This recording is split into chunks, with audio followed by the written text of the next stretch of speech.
What's going on, ladies and gentlemen? Welcome back to the Big Fight Field channel, where we speak the truth, we're honest, and we give out takes on professional wrestling. It is Wednesday night, April 17th, 2024, and this right here, this is the AEW Dynamite review, right here on the Big Fight Field channel. Tonight, we have the go-home show of AEW Dynamite before the pay-per-view on Sunday, AEW Dynasty, what I thought was a really good go-home show. Now, I got to admit, during, not the end, but close to the end, I got distracted from the Philadelphia 76ers because I watched the first quarter, and it was very sloppy.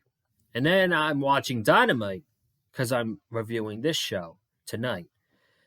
I'm watching Dynamite, and I see that they score 39 points in one half. They're down by double digits at halftime. I checked out. Then they're down by 5 at halftime. Then with like 5 minutes to go, they're down by a point. I'm like, I got to turn this on. So I was a little checked out for a little bit of the portion. I missed the beginning of the Claudio Will Ospreay match. Still a great wrestling match, though. Those guys, of course, tore it up. And I missed the entire Orange Cassidy, Shane Taylor match. But outside of that, saw everything. Thought it was really good. Man, they were really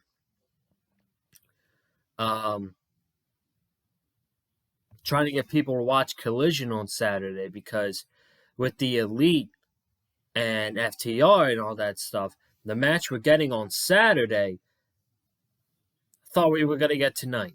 But hey, we are getting that one day before the pay-per-view, and man, that match is going to be awesome. Saturday night on Collision, we're getting the Young Bucks and Okada against FTR and Pac, and that's the match happening on Saturday. And, of course, I'm going to be here talking about the 76ers on Saturday, since that's their first game against the New York Knicks. Holy shit. There's so much I want to talk about with this game. I'm going to do a video on Friday, because tomorrow we're doing AEW Dynasty predictions, myself and Cameron Johnson. And then Friday, we're going to do a preview for Sixers Knicks. That series. We're going to talk about tonight's game between the Heat and 76ers. And then Saturday, we're going to do Game 1 recap. And then Sunday, we got Dynasty. The shit never stops here on the Big Fight Field channel, man. We gained 4 new subscribers, but 1 sub away from 550, which gets us halfway to 600 subscribers. I appreciate you all very, very much. And I appreciate y'all very much, and the content doesn't stop here. We had nearly over 600 views for the video on Monday, which is great news. And be sure to subscribe to the channel, man, because the shit doesn't stop. We just keep rolling here on the Big Fight Field channel. And I said I had an announcement for Wednesday. I'm going to save it for tomorrow, since I'm going to have Cameron Johnson on here tomorrow night. And we're going to talk about it briefly before we get into Dynasty. But let's get into tonight's show. We opened up Dynamite with John Moxley. They were in Indianapolis, Indiana tonight. And they had below 3,000. They had below 3,000 people there, and I thought they made a lot of noise. I thought they were a very good crowd for the small crowd that they had tonight. I thought it was very good overall. I thought Indy was not a bad crowd. So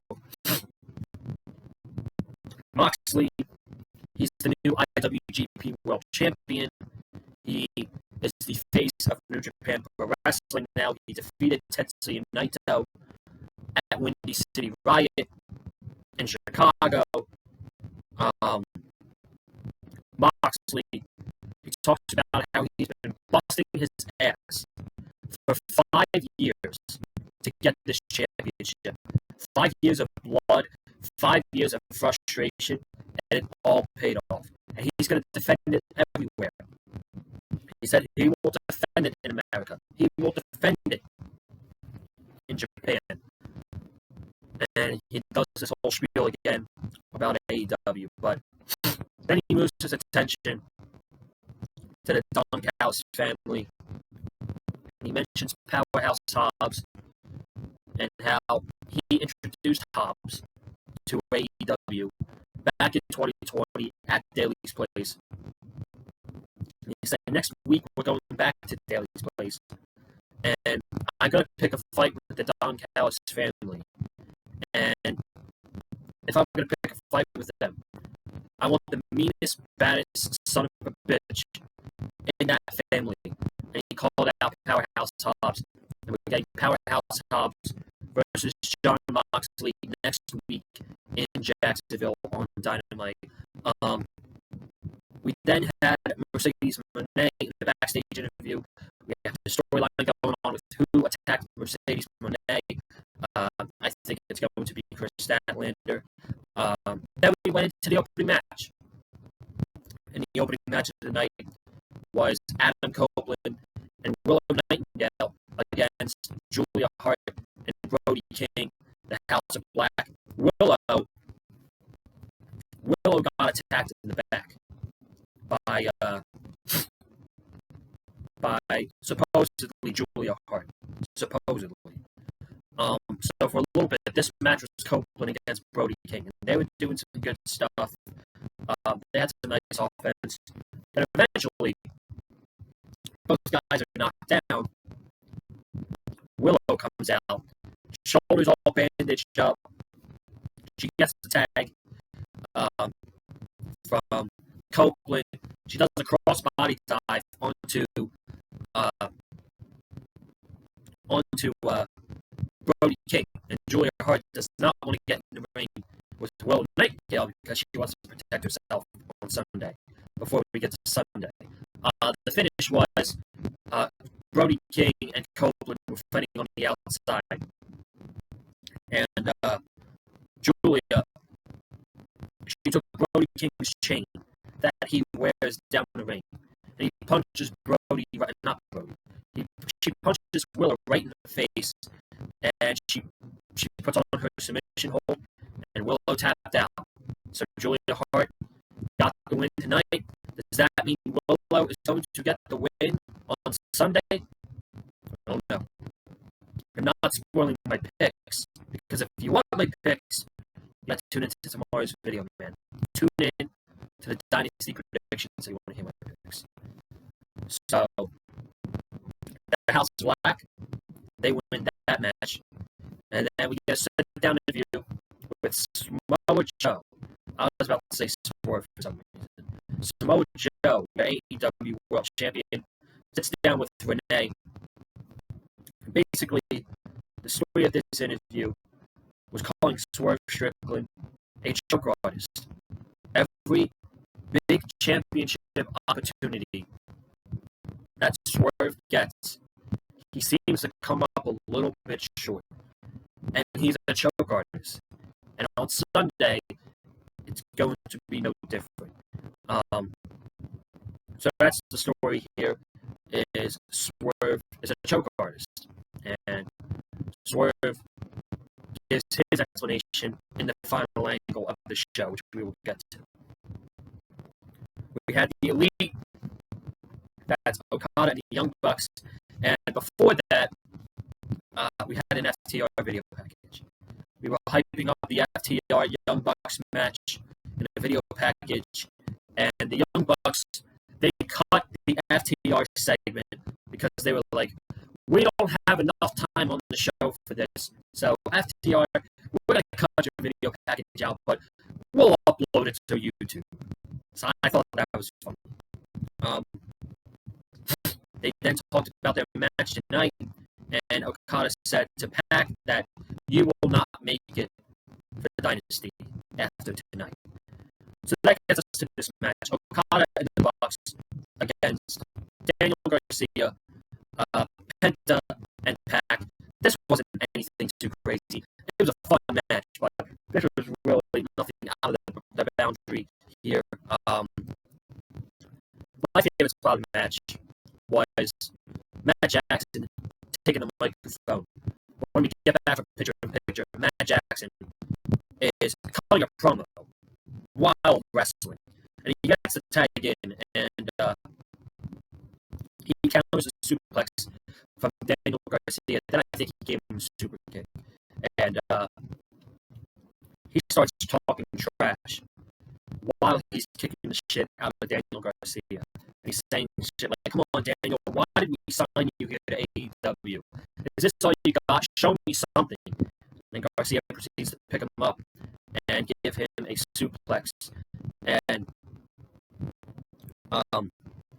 these guys killed Daniel Garcia at the end of this match. They had Daniel Garcia on his knees, and a double super kick to the back of the head into a rainmaker from Okada, and Okada got pinned over Garcia. And then the Bucks, they grabbed out a ladder. They body slammed Garcia onto that ladder. They sandwiched him in between it. And Matt Jackson, I think it was on top. Like he was going to do a swanton to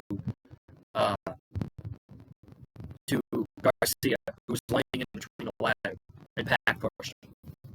So that was that. And like I said earlier, on Saturday, we're getting FTR and Pac against the Elite. That should be a fun match.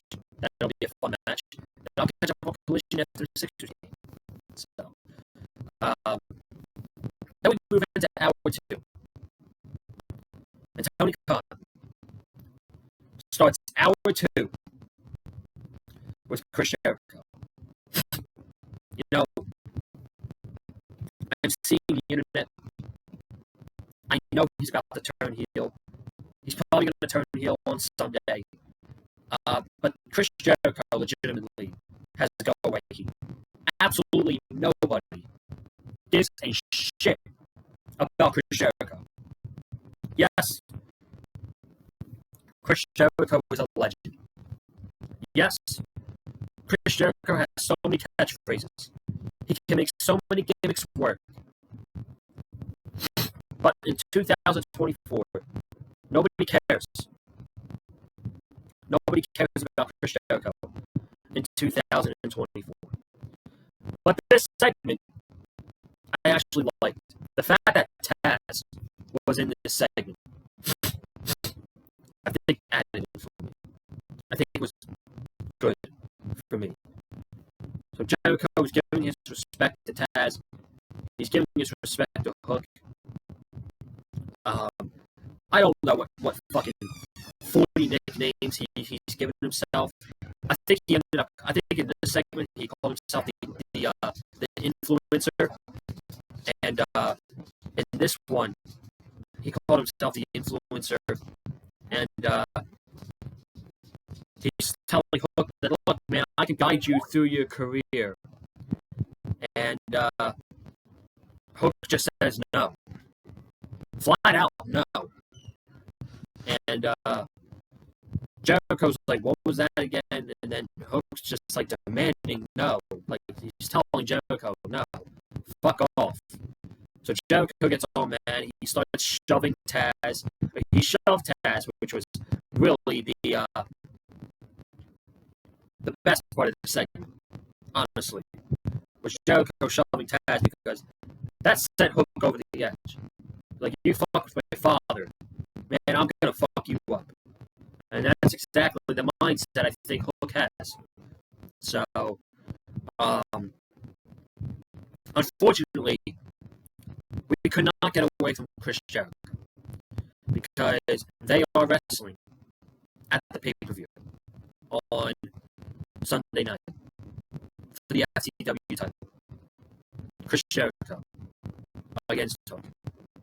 I mean, hey man, at least you're giving me a match where I can go on my phone and check what's going on with the NBA playoffs. So, thank you, Tony Khan. Thank you. Deanna Purrazzo against Mariah May. Deanna Purrazzo wins. After the match, she immediately got attacked by Toni Storm. 2-on-1 beatdown. Up came Thunder Rosa. She laid out Luther immediately. She went right after Toni Storm. And basically last week, Toni Storm mudged face paint, mudged Thunder Rosa's face paint on her face. So this week, Thunder Rosa repaid the favor. She took lipstick and drew it all over Toni Storm's face.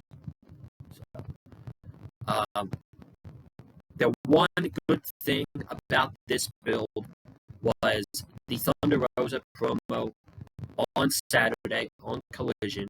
If you didn't see it, go to YouTube and go watch it. It was actually really damn good. This was good. Shane Taylor against Orange Cassidy.